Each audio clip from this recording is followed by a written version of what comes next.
Hi, my name is Milton Segal, and I'm a Senior Executive in charge of Corporate Reporting at SAICA, the South African Institute of Chartered Accountants. I would like to update you on a key change to the JSE's listing requirements that were formally released last week Friday and how it will affect preparers.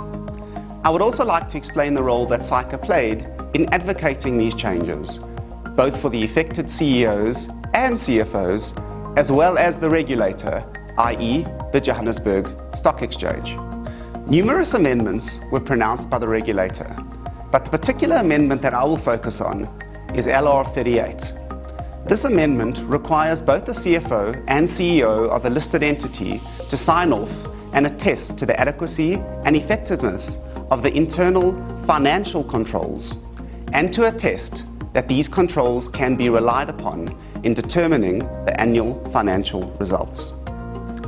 Furthermore, it also requires the CFO and CEO to confirm that any events of control inefficiency or fraud has been reported to both the auditors and the audit committee, and that any necessary remedial action has taken place.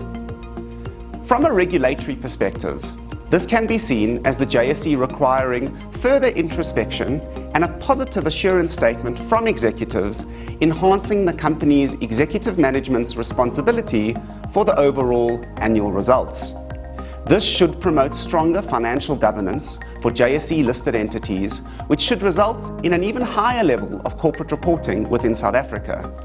This, combined with the other existing JSE requirements, can also be seen as a mechanism for both rebuilding and improving corporate trust in the South African economy to the advantage of investors, analysts, and other stakeholders. The JSE's consultation paper was released mid-2019 with a proposed implementation date of December 2019. This paper went through the required review and commentary process. Within SAICA, we host a forum known as the CFO Forum, which consists of leading CFOs and key stakeholders from listed and significant entities. Some concern was raised from within the CFO Forum, not to the merits or rationale behind the proposed regulatory changes, but more around the specific wording and required effective date of the provisions. The CFO Forum lobbied for the JSE to consider allowing a longer transitional period for the amendment. Through our CFO Forum, SAICA convened discussions between the forum as well as the regulator to address these concerns and to allow robust engagement with the JSE.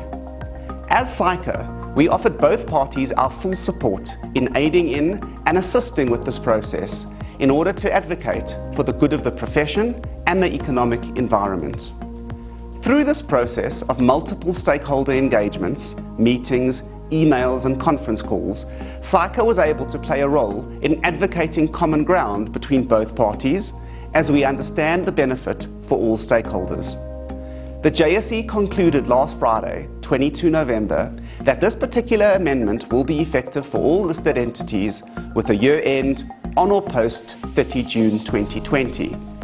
This common ground should allow CFOs and CEOs sufficient time to reflect and refine internal processes that may be required to make this positive attest statement, whilst providing the JSE with sufficient comfort that a mind shift change is taking place within a reasonable time frame in order to enhance the quality of financial results for all stakeholders and for the regulator.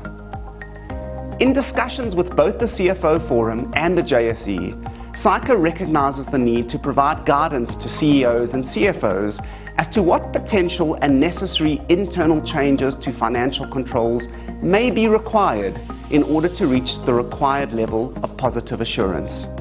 In this light, SAICA will be working closely with the CFOs, the IOD and other interested stakeholders. At SAICA, we see this as an important and necessary form of advocacy and guidance that should benefit all our, as well as our country's, major stakeholders. SAICA realises our responsibility in helping to both restore trust and promote even higher levels of corporate reporting and governance. SAICA, develop, influence, lead.